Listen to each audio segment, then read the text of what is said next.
আসসালামু আলাইকুম গার্দাসলার ওসমানী খেলাফতের পক্ষ থেকে আমি আব্দুল্লাহ আল মানসুর। আজকের ভিডিওতে বাংলাদেশের জনপ্রিয় তুর্কি ড্রামা সিরিজ কুলুস ওসমান সিরিজ সম্পর্কে কিছু তথ্য দেব এবং এই সিরিজটি যে সাম্রাজ্যের উপর নির্মাণ করা হয়েছে অটোমান সাম্রাজ্যের কিছু গুরুত্বপূর্ণ ইতিহাস সম্পর্কে অবগত করব ইনশাআল্লাহ। বিস্তারিত আলোচনা নিয়ে ফিরছি ছোট্ট একটি ইন্ট্রোর পর।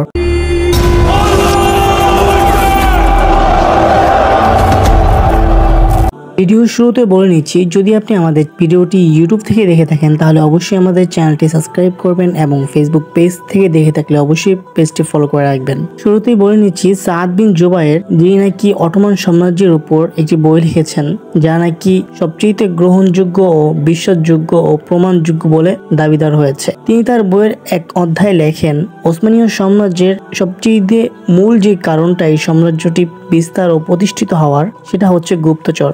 ওসমান বে অর্থাৎ সুলতান ওসমান যখন তিনি ওসমানীয় সাম্রাজ্য ঘোষণা করেন, এই ক্ষুদ্র সাম্রাজ্যটি বাইজেন্টাইনের এত বড় বড় সৈন্য দলের সাথে কিভাবে জয়লাভ করেছিলেন। শুরু দিকে ওসমানীয় সাম্রাজ্যের জনগণ বাড়তে থাকে, কারণ এই সাম্রাজ্যের প্রধান যে ছিলেন অর্থাৎ ওসমান, অতঃপর তার ছেলে ওরহান, সকলেই ছিলেন ন্যায়পরায়ণ এবং সুষ্ঠু বিচারক। এই জন্য সকল জনগণরা তাদের দিকে ঝুঁকতে থাকে। এতে করে একটা সমস্যা সৃষ্টি হয়, তাদের সৈন্যদল কমে যায়, যেখানে তাদেরকে নিরাপত্তা দেওয়ার জন্য সৈন্য থাকে না। এই নানান সকল সমস্যার পরেও ওসমানীয় সাম্রাজ্যটি দৃঢ়তার সাথে দাঁড়িয়েছিল। তার পিছনে মূল কারণ হচ্ছে গুপ্তচর। ওসমান বের সম্পর্কে ইতিহাসবিদ লেখেন, ওসমান বে সকল স্থানে সর্বক্ষেত্রে সব জায়গায় তার গুপ্তচর লাগিয়ে রাখতেন, চাই সেই জায়গাটা তার দরকারি থাক অথবা সেই জায়গাটা তার দরকারি না থাকুক। কারণ তিনি এই জিনিসটা সবসময় ভাবতেন, অপ্রত্যাশিত জায়গা থেকে কখনো না কখনো হামলার শিকার হতে পারেন।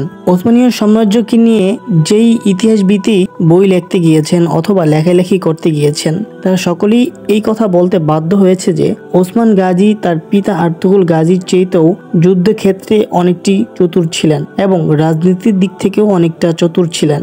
আমরা যে সিরিজগুলো দেখি এটা হচ্ছে শুধুমাত্র একটি ধারণা, তাছাড়া সিরিজের উপর ডিপেন্ড করে একটা সাম্রাজ্যের ইতিহাসের উপর ডিপেন্ড করা কখনোই সম্ভব নয়। কারণ বর্তমানে কুলুস ওসমান সিরিজে কাল্পনিক চরিত্রদেরকে বেশি হাইলাইট করে মূল এবং ঐতিহাসিক চরিত্রদেরকে দেখানোই হচ্ছে না। তাছাড়া কুলুস ওসমান সিরিজ সম্পর্কিত আরেকটি আপডেট রয়েছে, সিজন 5 এর পরিচালক পরিবর্তন হতে চলছে। সেই সম্পর্কে বিভিন্ন নিউজ বিভিন্ন জায়গায় প্রচারিত হচ্ছে, তবে আমরা সেই সম্পর্কে এখনো তথ্য নিচ্ছি। তার সাথে কিজিলিন সিরিজ সম্পর্কিত একটি নতুন আপডেট সম্পর্কে আপনাদেরকে অবগত করবো ইনশাআল্লাহ। তাছাড়া এর পূর্বে আমরা যে ভিডিওটা আপলোড করেছিলাম সেই জন্য দর্শকরা আমাদেরকে অনেক মন্তব্য করেছেন এবং নানানভাবে নানান কথা বলেছেন। যাই হোক, আপনাদের সকল মন্তব্যগুলোকে আমরা আমাদের মাথায় রেখেছি, ইনশাআল্লাহ সেই ভিডিওতে বিস্তারিত আপনাদেরকে হাইলাইট করব। যাই হোক, এই ছিল আজকের ভিডিও। যদি আজকের ভিডিওটি ভালো লেগে থাকে তাহলে অবশ্যই আমাদের চ্যানেলটি সাবস্ক্রাইব করবেন এবং ফেসবুক পেজ থেকে দেখে থাকলে অবশ্যই আমাদের পেজটি ফলো করবেন। ভালো থাকবেন, সুস্থ থাকবেন, দেখা হচ্ছে নতুন কোনো ভিডিওতে। আসসালামু আলাইকুম।